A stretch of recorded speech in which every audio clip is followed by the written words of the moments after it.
Ayan, natuloy na today yung aming architect. Hindi na siya drawing.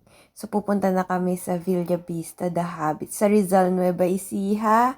So, nandito na kami. Ayan. So, lima kaming magkakasamang girls. Banding kami. So, ito yung mga pupuntahan namin. Madaming area to, no? Sa Villa Vista Hills. Okay, so tara, lakad na tayo. Samahan niyo na ako.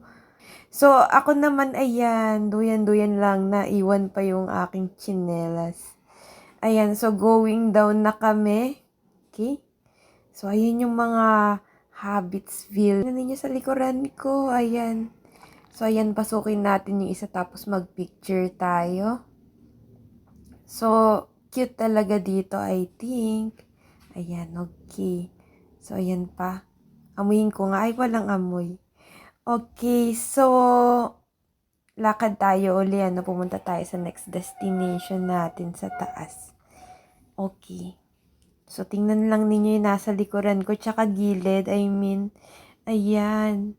So, napunta kami dito sa taas, medyo maganda yung sikat ng araw. Tapos, ayun, medyo mahangin dito, ano. So, isa-isa kami magpapapicture dyan. Okay. So, I think okay naman dito, no? Then, nag-refresh kami, nag-cold choco ako.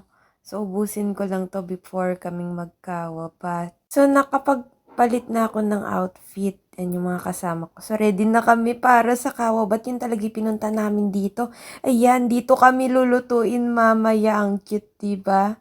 Yan, tapos may nature viewing pa sa taas. Ayan si Miss Ropie. Ay, tinitingnan niya yung mga flowers. Temperature checking yan. Mahalaga yan bago kami lutuin. So, ayan, picture muna kami bago kami lumusong. So, pinayagan kami na lahat kaming lima pumunta dito.